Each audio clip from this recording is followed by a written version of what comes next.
আরেকদিন পরেই কিন্তু চলে যাবে তারাবি, চলে যাবে সেহারি, চলে যাবে ইফতার। জানি না এই দিনগুলো আর পাবো কি না, তবে যতদিন বেঁচে থাকি আল্লাহ যেন নেক হায়াত দান করেন এবং আল্লাহর ইবাদত করে যেন কাটাতে পারি। সম্মানিত দর্শক, আসসালামু আলাইকুম।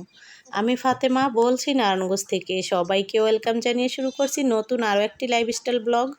আশা করছি পুরো ভিডিওটি শেষ পর্যন্ত দেখবেন ইনশাআল্লাহ। ভিডিওটি আপনাদের কাছে ভালো লাগবে।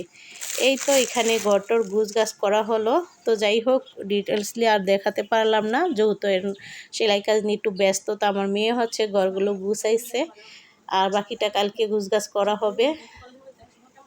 তো এখানে আমি আবার কিছু কাপড় কাটিং করার জন্য, যদিও এতদিন অর্ডারি মালগুলো সেলাই করছি, তো এখন হচ্ছে আমি নিজেদের কিছু 3 পিস কাটিং করতেছি এবং সেলাই করব।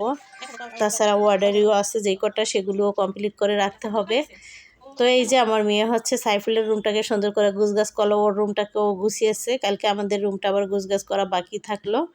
তো আপনাদের ভাইয়া হচ্ছে মাংস কিনে নিয়ে আসছে।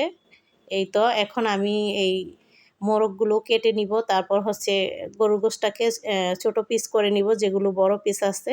তো এরকমভাবে পিস করে রেখে দিব। আর এই তো রোস্ট করার জন্য পাকিস্তানি মোরগ আনা হয়েছে, আর এমনিতে যে রেসিপি খাওয়ার জন্য হচ্ছে ব্রয়লার মুরগি আনা হয়েছে। তো এখন আমি এই যে পিস করে নিয়েছি, আর এখন হচ্ছে আমি মোরগটাকেও কেটে নিব। মোরগগুলো কেটে রোস্টের আর কি পিস করে রেখে দিব।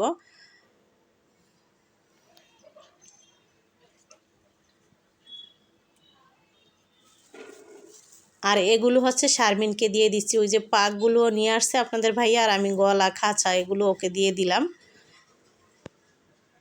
এখন আমি এই পোটলা করে রেখে দিচ্ছি ফ্রিজে। ফ্রিজটা সব কিছুতে কিন্তু ভরা, যদিও কিছুদিন আগে আমার দেবরজি গ্রাম থেকে দুধ আনছিল, তো দুধের কারণে আরও বেশি আছে। তো কিছু রাখার মতো জায়গাই নেই, সব ভরা। তো আমি জায়গা করে নিচ্ছি যেন রাখা যায়, এই জন্য আর কি।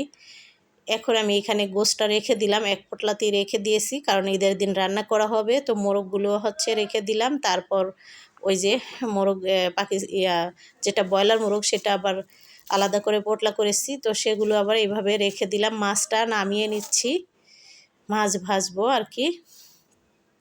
তো ইফতার আয়োজন এই ছিল আমাদের ইফতার আয়োজন। এখানে আমরা সবাই বসে ইফতার খাইতেছি। তারপর হচ্ছে আপনাদের সাথে শেয়ার করতেছি বিরিয়ানি রান্নার রেসিপি। আশা করছি মনোযোগ সহকারে দেখবেন। প্রথমে তেল দিলাম, পেঁয়াজ দিলাম, গরম মশলা, এখন আদা রসুন বাটা দিয়ে ভালো করে ভেজে নিব। এরপর দিয়ে দিব একটুখানি পানি, তারপর দিয়ে দিচ্ছি লাল মরিচের গুঁড়া। এখানে চাইলে আপনারা কাঁচামরিচ দিয়েও রান্নাটা করতে পারেন, মানে কাঁচামরিচের গুঁড়াটা দিয়ে।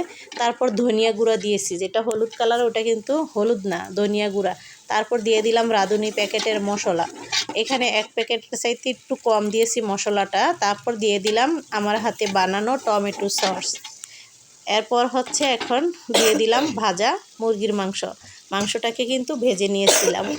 তারপর একটুখানি পানি দিয়ে ভালো করে কষিয়ে নিব। যদিও ভাজা মাংস বেশি একটা কষাতে হবে না, তারপরও আর অল্প পরিমাণে আমি একটু গোলাপ জল দিয়েছি। একটু পরপরই কিন্তু আমি নেড়ে দিচ্ছি। এভাবে ভালো করে কষিয়ে নিলে কি হবে, মাংসটা যে ভাজার কারণে হার্ড হয়ে গেছে, এখন হচ্ছে সফট হয়ে যাবে।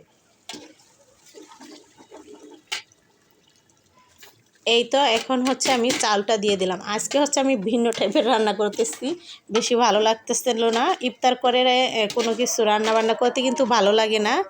তো আমি হচ্ছে একবারেই বসিয়ে দিচ্ছি। আমি অন্য সময় কিন্তু চালটাকে ভেজে নেই, আলাদা করে চালটা বসাই গরম পানি দিয়ে, আর গোশটা হচ্ছে পরে দিয়ে দিই আর কি। যখন পানিটা শুকিয়ে সমান সমান হয়ে আসে, তখন রান্না করা গোশটা আমি এখানে ঢেলে দিই। যাই হোক, আজকে একটু ভিন্ন টাইপের বললাম না, একটু সহজে চোরামি করে রান্না করতেছি।